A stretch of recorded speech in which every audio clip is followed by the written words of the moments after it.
Welcome to the Discover Your Mad Skills podcast. I'm your host, Cam Welsh. As an emeritus professor at the Haskayne School of Business at the University of Calgary, I bring over 2 decades of experience in coaching high-performance case-solving teams. With a track record of guiding 301 very successful teams and mentoring countless students, I'm passionate about helping aspiring young professionals uncover and elevate their unique talents, what I call their mad skills. In each episode, I'll engage in insightful conversations with former team members, fellow coaches, former students, and industry connections. Together, we'll explore specific mad skills from my guests' experiences and valuable advice to empower you on your journey of discovery.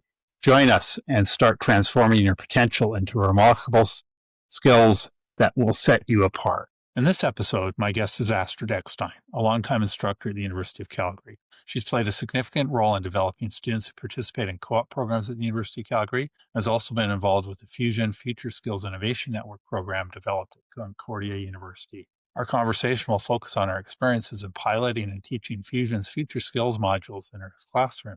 These skills closely align with our Med Skills framework. Astrid offers her advice based on her experience and shares how individuals can enhance these skills in themselves. She provides aspiring young professionals with insights on developing their math skills to achieve success. Welcome, everybody. And today I've got Astrid Eckstein, a longtime colleague, and I've known her for many, many years. And she has taught at SAIT in Calgary, at the Haskayne School of Business, other faculties at the University of Calgary. In fact, this term, she's teaching at 3 faculties in the University of Calgary. And I'm just going to start out by just letting Astrid introduce herself a little bit and talk to us about a little bit about what motivates her. That's a very big question, isn't it? Yes. Let's start with the work world first. What motivates me there, honestly, is just seeing students progress and seeing the light bulb moments, especially with the work that I'm doing. It's really and truly having students create the sets of skills necessary that they have more than a very expensive piece of paper attached to them at the end of the day. Because you and I both know a university education is not inexpensive. But at the end of the day, if all it is a piece of paper, that was a huge waste of money. No offense, but in my opinion, it's a very expensive piece of paper unless you can do something with it. And so that is what motivates me, is for students to help figure out, how am I going to use these skills going forward? What am I going to do with this degree, with my skills, with who I am? From a personal perspective, what motivates me is vacations, time off. I love to garden and I love to do all the things. That pretty much sums up my life. I love to do all the things, which can also get me into massive amounts of trouble sometimes. But yeah, there's very little that doesn't interest me, for better, for worse. Yeah, no, and I think that's why, we've gotten to know each other a little bit. I think we're pretty common that way. We've got very common motivations around those skills that I think are really important to students as they go through, as they start their jobs, and even as they move into senior management.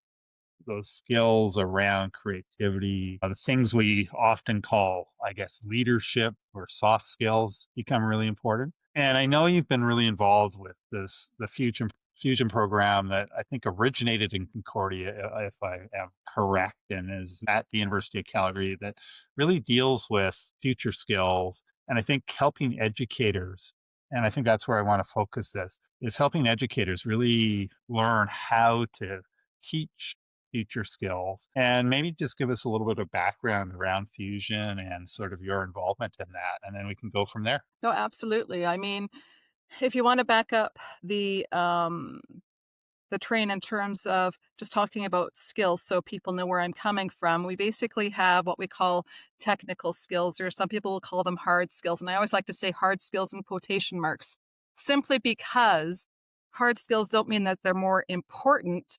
We just happen to label them hard skills. So those are our technical skills. And those are the skills that are often specific to one job, to certain careers, etc.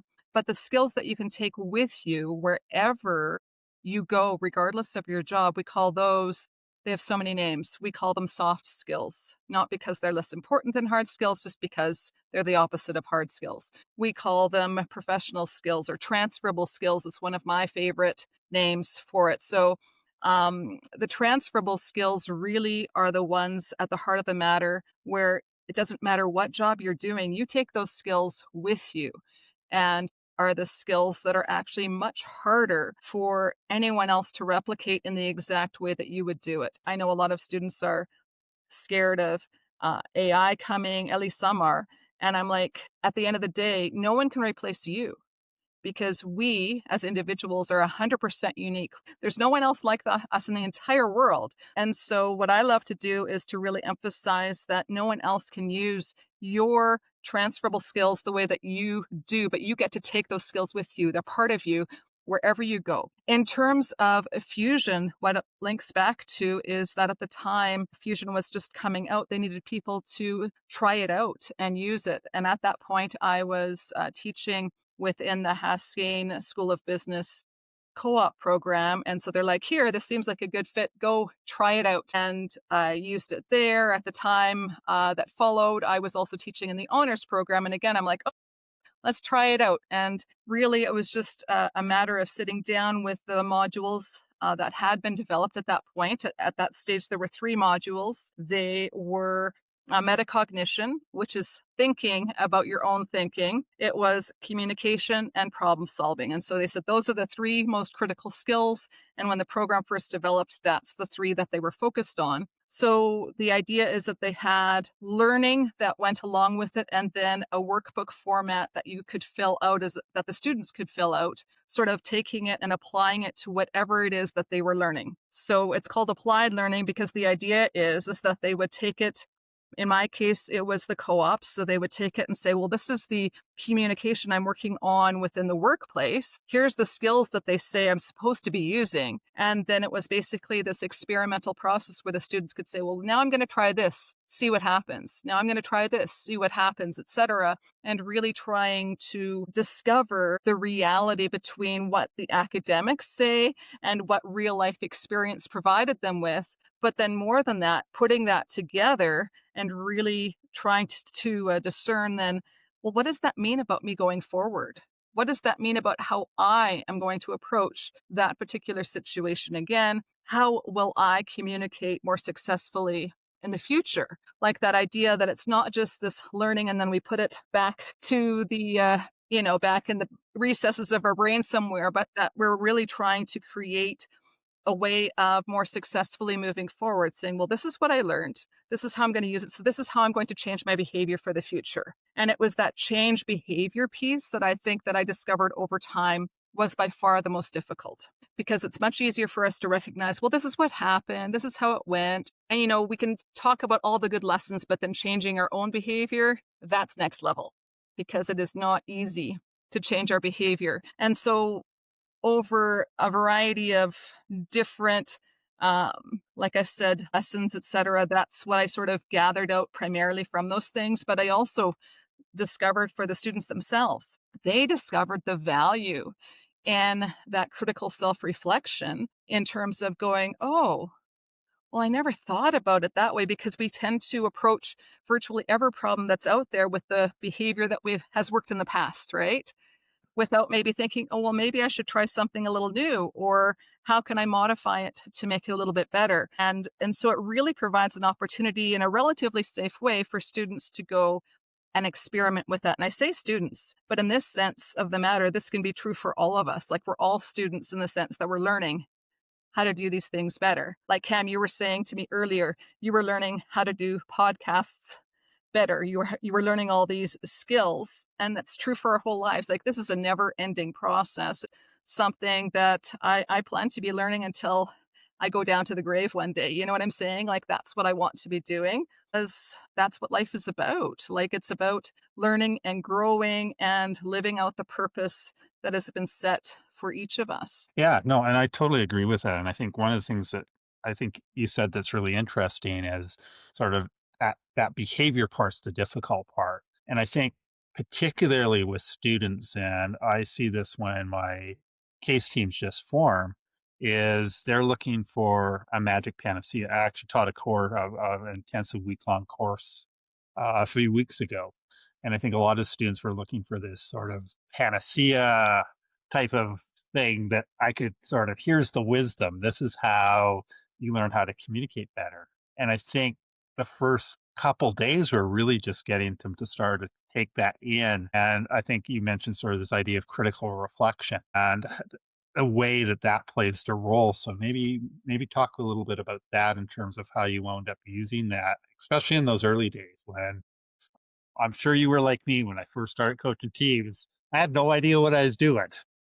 That pretty much sums up my life, I think. I'm really good at faking it until I make it, and that's sort of what it is, right? Because none of us have you ever heard that saying, "You don't know what you don't know"? That's the problem. We don't know what we don't know. And so it's only when we get thrown into new experiences that we haven't been in before, or new people or new situations or whatever, where all of a sudden we're like, I have never dealt with this. Like, what am I supposed to do in this situation? Or if we throw our regular, again, in quotation marks, our regular way of behavior into that situation, it doesn't work. It's like, well, now what? We often will get stuck because we don't know what we don't know. And part of the challenge, of course, is that we as human beings, I think, like to think that other people think the way that we do, that other people's brains function the way that our brains function, that they learn the same way that we do, that they can almost read our minds because we're like, well, oh, it's so obvious. Like, I can't see why you can't see what I'm talking about. Like, what's the problem with you type thing.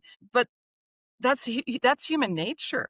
That's human nature. Like, we all like to think that our way of doing things is often the best way or the way that should be followed because clearly it's so obvious. And then it's not until we start talking and dealing with other people that we begin to realize how different we all are that way. And like I said, it's that individuality that really brings not only the strength to the situation, but it also creates the great challenge because until you've started dealing with folks who are different than you in a successful way, you don't know what you don't know. And so at the beginning for me, getting back to the root of your question, it was like literally I was just doing the things that I was told to do. They're like, this is sort of the best practices. And I'm like, okay, well, I'll just do what they tell me is best.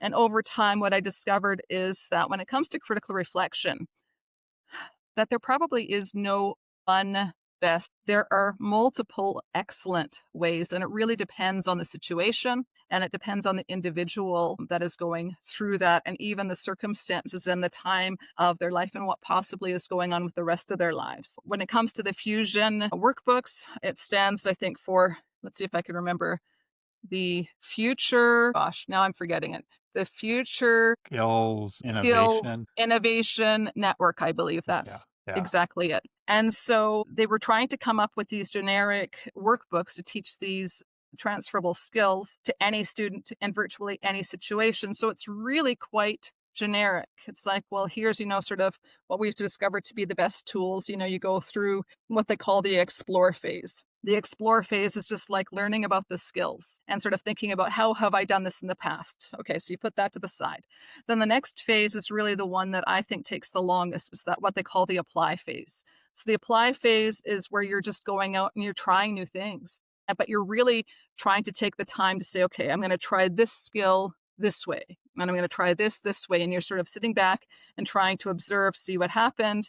And at the end, they call it the reflect phase. And so the reflect is like, okay, now I'm going to take a look at what I learned in the explore, what I experienced in the apply, and now say, well, so what happened? How effective was it? What worked? What didn't? What were the connections? And most importantly, that other piece of the puzzle, and how will that change how I'm going to move forward? What will I do to change my behavior to move forward more successfully? And so that process that I just described is really the process that I also was doing as I was teaching it, if that makes sense. Like, that's the fun thing about experiential learning, is that I'm always doing it, right? Like, I'm always looking and reflecting and thinking, well, this is the feedback that I got back from the students. This is what they told me about how it worked, what didn't work, and again, you're just trying to amalgamate all that information together to try to figure out, now, what is the best way to approach this particular problem for this particular class to this particular audience given their situation. And Yeah, I so, think yeah. that's really interesting because one of the things I've been doing, and it was something I developed with a friend of mine. He was a Haskell grad, was trying to hire Haskell grads, and was figuring out that he wasn't hiring Haskell grads, and here were some of the reasons. And so we went to a couple of breakfasts because breakfast was cheap. compared to dinner. And we sort of came up with this idea that I've been doing for probably about 15 years in all my senior courses.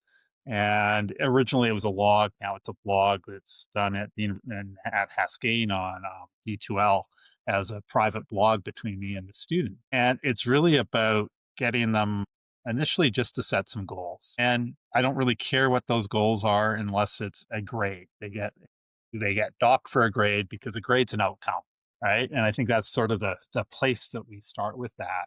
But really, the whole idea behind that is, yeah, reflect on what we've been learning and give me some feedback along the way. But what really I'm looking for is, yeah, what's the things you're going to take away? How are they going to impact you? And I think that's been a really powerful type of tool over the long term. And it's gotten much better because one of the things, especially on D2L, is I'm able to read them. That notifies me that someone's put in a reflection. I can go read it and I can give them sort of this instantaneous feedback. There's all these profs that go in and yeah, here's the midterm survey of how the class is doing. Well, I know how the class is doing from about day 2 as people start to put in these reflections. And I think it's a tool going back and forth. That's, I think, the one thing that I didn't have originally when I was coaching that really came on in terms of not when we coach a case team, there's this debrief session that happens after they've done everything. And I think originally when I coached, I think that debrief session was about content. And from day one, it was about content. And I think after a while of doing this in the classroom, that debrief really changed and went from day one to whatever day we need it. It wasn't about content. It was about how do we develop you and develop those skills that you need in order to be successful with this. And then when you're ready as a team and you kind of figured this out, then we can talk about the content because the content piece, you know what, that's easy to teach and it can go really fast, right? I think it's that other piece. And I'm just wondering in terms of as you've worked through the Fusion program, as you've sort of as skills have been added, and I'm thinking especially those tough skills like creativity, because I think especially in North America, we drive the creativity out of our children very quickly in our primary school system. I go to these competitions and North Americans versus the Asians and even most of the Europeans, the creativity is just so much better by those teams. I think we've learned a lot. It's getting better here. I'm just wondering in terms of how that has sort of evolved as you've worked through this a little bit. Well, and it's interesting because you mentioned creativity. I think that's the latest unit that has just been released. So apparently I think I'm the first prof to try to use it. So we're already putting it into play because I am very curious to know how that's going to go. As you mentioned, the Fusion Network, it's at this point, I think it's 5 universities across Canada. It's funded by the federal government, at least for now, but it's really was to create these transferable skills units. So they started with the 3 that I mentioned, but now I think it's up to 12 units, if I remember correctly. Creativity was just released. So they've dove, I don't know. They went deeper with a lot of the skill set, but at the end of the day, it really boils down to some very simple questions. And I don't know, you've probably seen this model before. It's very, very simple. It's 3 simple questions and it's only 5 words. What? So what? Now what? And that pretty much again sums up that explore, apply, reflect process that I was talking about earlier. First, you have to know what's going on and sort of learn the possibilities. So what? So why did it matter? How was this relevant? Like, how did it impact you? And then the most important, I think, is the now what. So what are you going to do with this knowledge? The now what? And the now what still, like I said, and as I mentioned before, remains the most difficult simply because for us to change as human beings is absolutely the hardest piece of the puzzle. And a lot of students, it's sort of like, when we set goals, you were talking about, oh, my goal is the outcome. I want a GPA of such and such, or I want a grade of this in the class. And they're like, oh, that's my goal. And I'm like, no. That's great, but that's not something you can do. You can't just wish it to happen and it happens. That's like the New Year's resolutions that we have going where people are like, well, I'm just going to get healthier, or I'm going to lose weight, or I'm going to fill in the blank. Folks, if we could wish those things to happen, there would be no business out there for people exercising, or there would be no Weight Watchers. There would be no need for, you wouldn't see sales on like treadmills and all the rest of it at New Year's. Like none of that would happen if it was that easy. And so that's really where the rubber hits the road. It's like, well, what are you going to do about it? How are you going to change your behavior? And it's those behavior changes where over time, I've discovered, and I've just sort of tried to tease out the pieces, like what can we do as human beings to change our behavior? And that probably has become the most interesting piece of the puzzle. Yes, we need to make goals, absolutely. But at the end of the day, it is our everyday behavior that drives whether we actually make it to where we're hoping to get to. Yeah, and I really appreciate that. I think one of my most profound experiences was in Budapest. I had a team that competed in the first case, and we all walked out of the room knowing that we were the last place team in a pool of four. And I think we had some pretty good ideas of what the judges saw as the errors. And we had this wonderful opportunity of walking to dinner that evening. So we were in Budapest and we walked down to the Danube. There's a boat that we were catching dinner on. Thank God it was on the pier and tied to the pier. Otherwise, we would have missed it, because I think what should have been a 15-minute walk turned into at least 45 minutes. And it was really just like a discussion amongst all of them, including myself, in terms of just talking about what happened and sort of how can we start to understand why that happened. So the so what piece of it. And then really a talk about what do we do next? How do we go?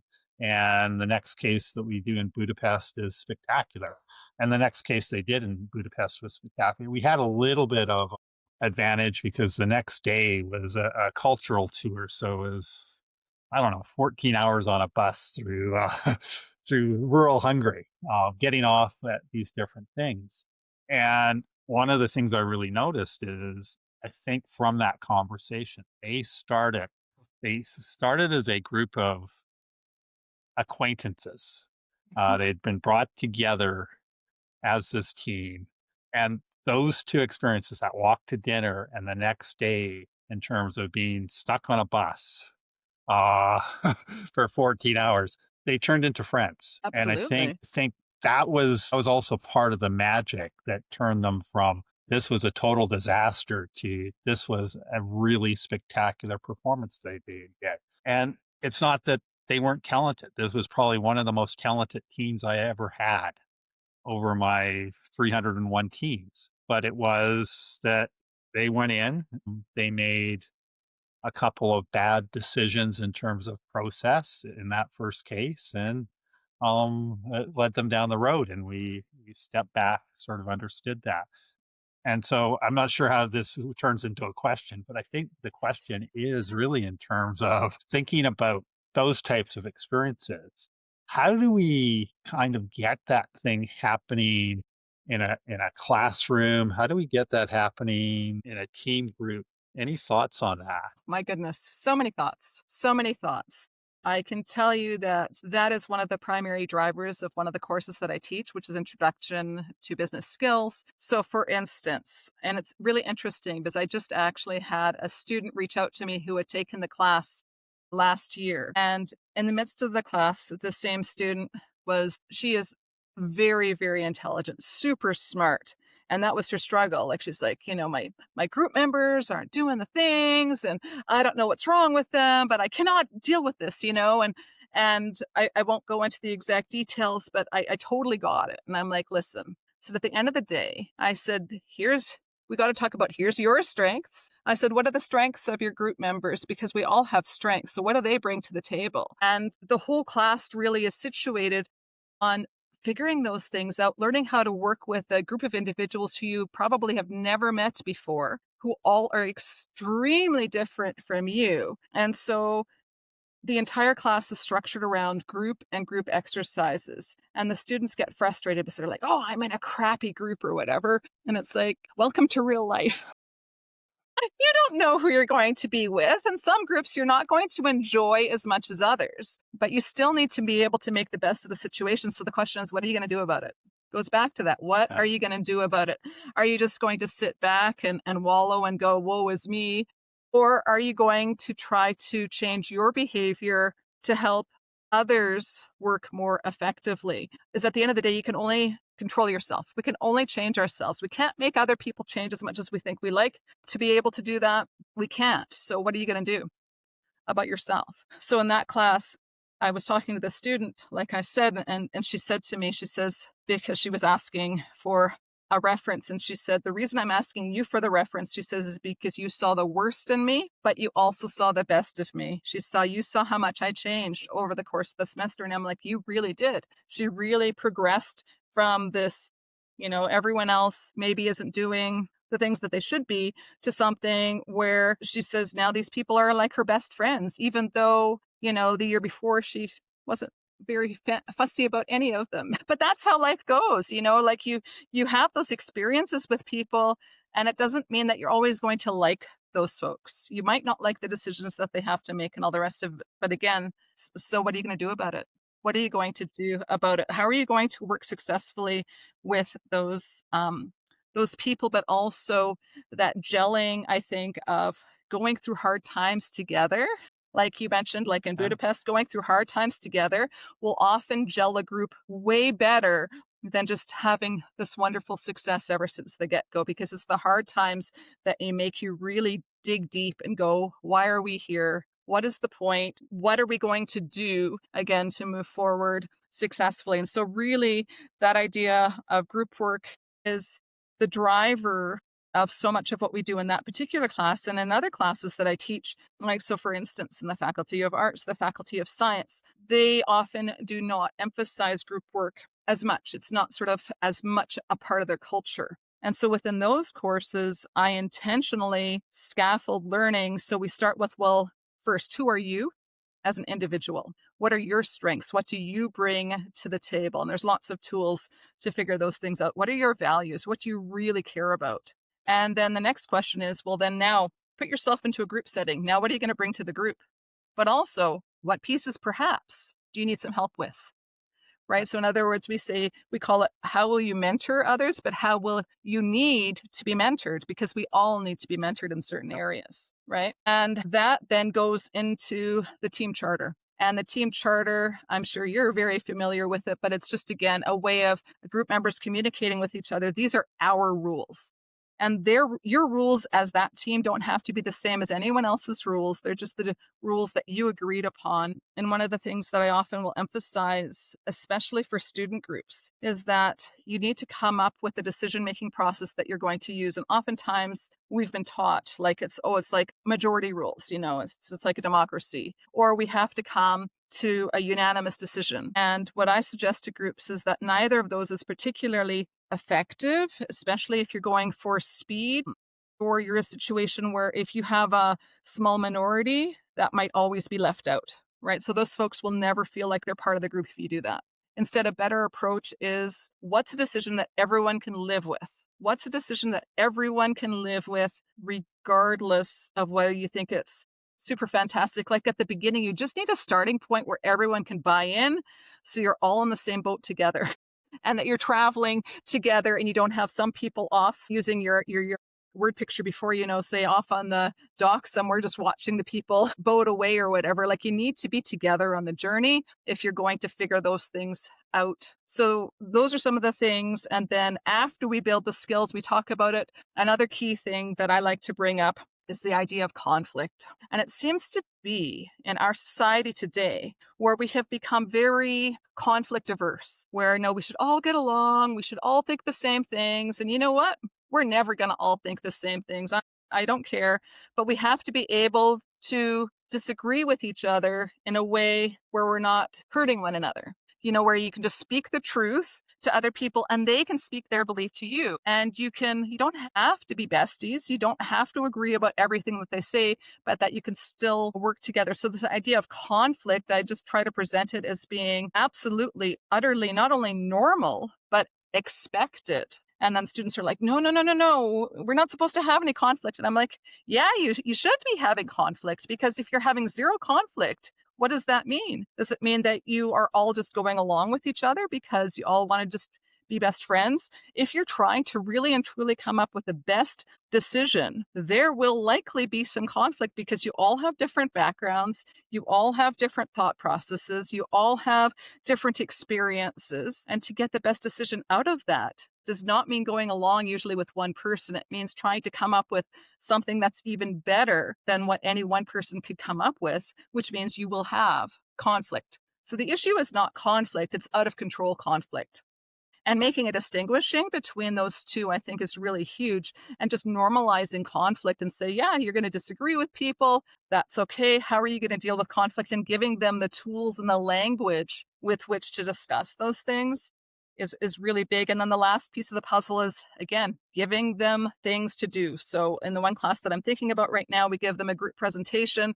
And so you're talking about students from virtually every faculty across campus, some with lots of work experience, some with almost zero, if not zero, and everything in between. Some students who are mature, some students who are almost fresh out of high school, and again, this vast variety of people. So what are you going to do to make a presentation successful? And so it doesn't mean that always the groups are successful, because a lot of times, excuse me, a lot of times I think we're taught, or what students think is group work is like, okay, well, we'll just divvy up the tasks. You do this, you do this, you do this, you do this, and we'll just throw it together all at the end and hand it in and go, oh, our group project is done. And oh, dear Lord, I can't tell you how often you see those. And as an instructor, you're like, oh, kill me now. Just kill me now, because this is not a group project. This is 4, 5, 6 individuals handing at things and then pretending it's a group project. A group project is when you are pulling those things together, and that's a much tougher thing to do, much tougher. Totally agree with that. I think one of the things, and I always tell students this, especially in my case course, I really want a course where they make a presentation, and if I walk out of the room, they know they haven't they haven't done what I was expecting them to do. Um, but I think those are key things, especially the conflict thing. And I think that's where, as a team coach, we run into a really big problem in a lot of cases. Because I think when I look at undergrads, part of my job becomes trying to get them comfortable with that conflict, because I don't think they haven't seen that before in a lot of cases, and Mhm. they try to avoid it. And I just sort of sit there and sort of encourage them in terms of, yeah, you need conflict in order to get the best solution that you're going to present to the judges. And then I think when I go and look at the teams I've done with MBAs, we've got kind of the opposite problem in a lot of cases, because I think there's this thing called ego, and ego gets in the way and creates unnecessary conflict in a lot of cases. So it's really with MBAs trying to get them, you walk in the room, leave your ego at the door type of thing as you're doing this resolution, especially when we do something like the John Molson's competition, which they've got 3 hours to solve the world's problems in their one case, right? So I think that's a really important piece of it. And I know there's a number of things I do in terms of trying to get them to kind of leave that ego at the door. There's a few things in terms of trying to get undergrads to develop some conflict. But I think one of the things, and only knowing about fusion fairly lately, so 20 years of coaching without really knowing about fusion. And I love what you're talking about.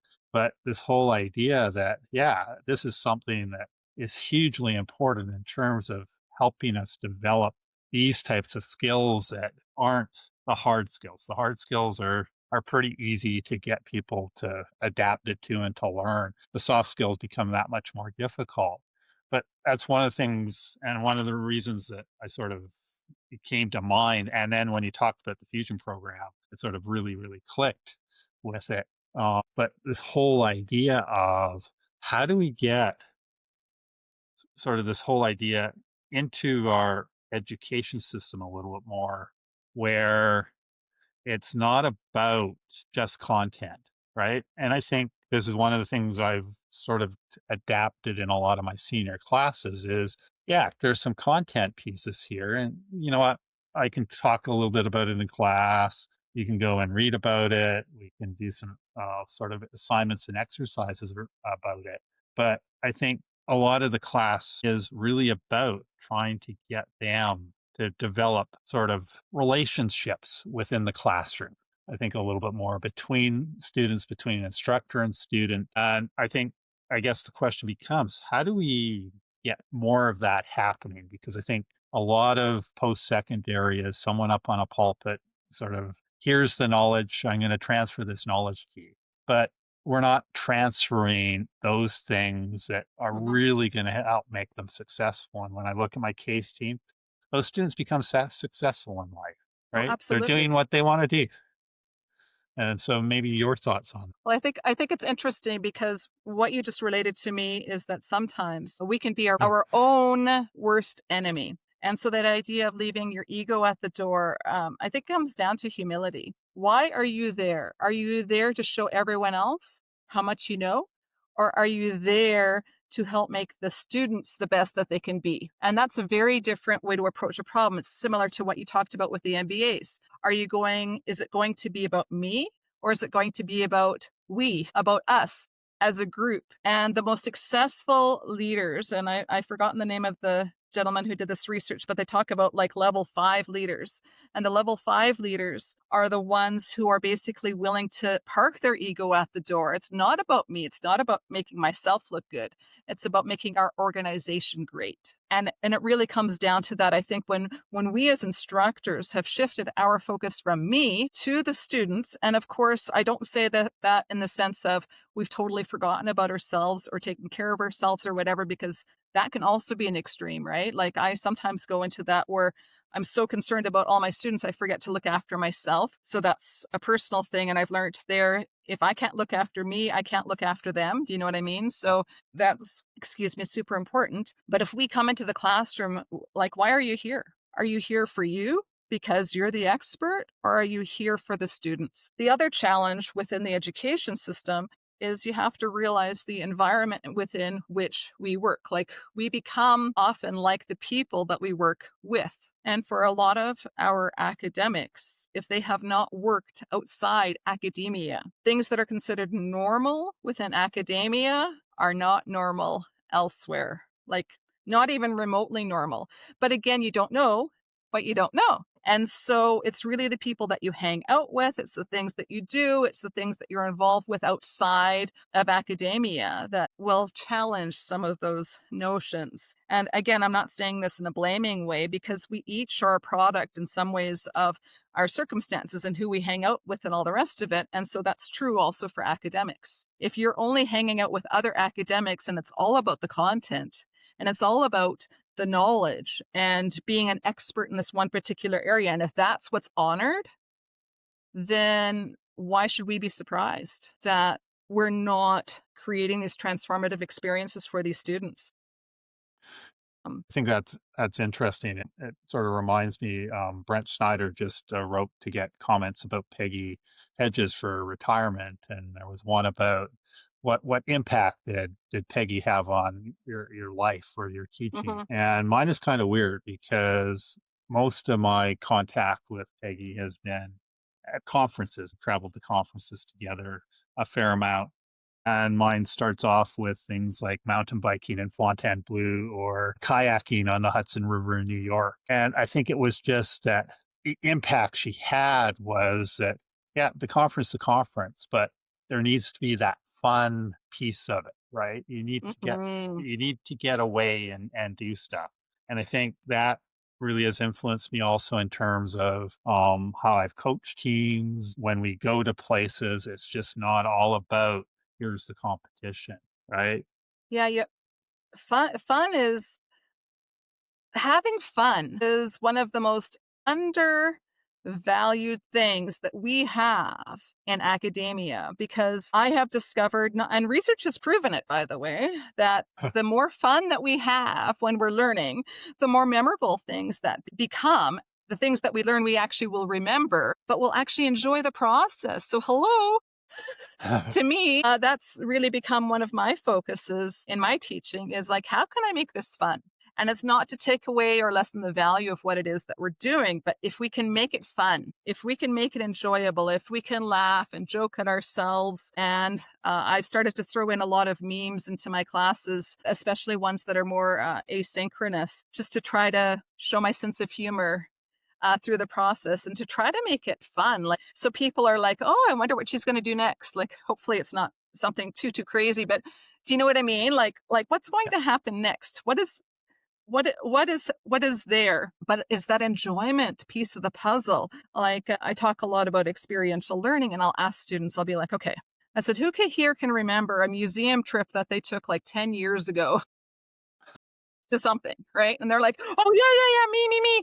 And I'm like, and can you remember anything you learned in school at the same time? No. Why? Because Is it- it was yeah. memorable. It sticks out. And so for us as instructors, when we can create those little moments, and we won't always have the budget to go out to Hungary or to wherever to do the competitions or to go down the Hudson River or whatever, right? We're not always going to have the budget to do that.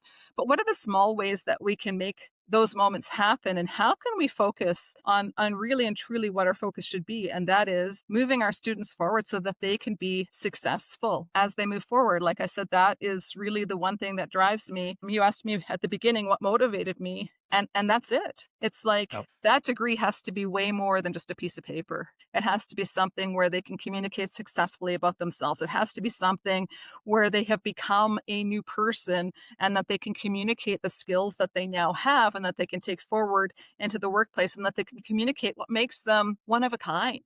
Because again, no one else can be you. So how are you not only going to be you, but show others what you that is? Yeah, no, I totally agree with that. And I think one of the things, and I think my trademark as a coach, as teams go off, if we have a pre-debrief going to into the case room or something like that, my last advice is to have fun. And what I think I've called this mad skills, and that's sort of all of these. There's some hard skills, there's some soft skills. A lot of them are sort of soft skills, etc. But as I do more of this, I think one of the skills that is missed out and it's not listed is fun, because I think it's important. And I think if I look at the teams have been successful, the times that I think I've had success in the class, there's a fun element always Mhm. added to that. And I think it's so important. And I think it's also one of those things where it's one of the things that makes us even uniquely Canadian. Canadians have a really wicked sense of humor. And the reality is because we're so close to the States, I think a lot of our curriculum, a lot of our thought process, et cetera, sort of comes into Canada and we grab onto it. And Americans don't have the same sense of humor that we do. I think in that way, we're much more British. We sort of, most of us will get the British comedy Yeah. and all the rest of it, and they'll talk about the British comedy. And most Americans are like, I don't get it. I don't get it. And I just think it's hilarious. Like, I mean, I grew up in the era of SCTV. You're probably not Yeah. old enough for that, but anyhow. No, I remember it. And to me, that was just such a formative part of who I became, like that ability to poke fun at Yeah. ourselves and just to have a laugh, because being able to laugh at yourself or even at your own expense because you're confident enough in yourself to be able to do that is often one of the best ways to deal with conflict, because people will go, oh, well, they're just a human being. Like it'll chime into that humanity piece of us where we're like, oh yeah, it's just they're just people, just like me, different people, but people just like me. So we don't have to agree about everything, but humor is actually one of the things I think that can draw us together, because when you sit down and you laugh together, you can really form those bonds in ways that wouldn't otherwise happen. And so, ironically, like I said, that's sort of become one of the new parts of focus. And I research everything. So I even, I bought a book which talked about, how can we bring humor into our lives? How can we Yeah. teach effectively with humor? And it's just been so tremendous. And it's a process I'm sure I will continue as I move forward. But yeah, no, I think it's fantastic. All right. I guess we'll try to wrap this up a little bit here. And I think I always end these off with sort of the idea of what's the advice that you give to those 20-year-olds, or the 20-year, what advice would you give to the 20-year-old Astrid Oh, good. now? Oh, my word. That is a tough one. I always ask it to my students. I don't know how if I've thought of it lately for myself. I think I would encourage the 20-year-old self to go and live outside the box a little bit more, to be able and willing just to go and experience life and try new things and experience other perspectives, experience other points of view, and to have more fun. To No, have more fun. Yeah. yeah, no, I think that's awesome advice. Thank you for joining us on Discover Your Mad Skills Toolkit Unbarred Conversations. We hope you enjoyed today's episode. If you like the show, please subscribe on YouTube, Spotify, or your favorite podcast app. If you feel inclined, we'd appreciate it if you could leave us a like or a 5-star review. Until the next episode. Join us in transforming the lives of young aspiring professionals by supporting our podcast, the Discover Your Mad Skills Toolkit YouTube channel, and our LinkedIn newsletter at buymeacoffee.com/treadsoftly, or by scanning the QR code below. Your contributions directly fuel our mission to equip these individuals with the vital mad skills that today's employers demand. Together, we can make a significant impact on their career to success.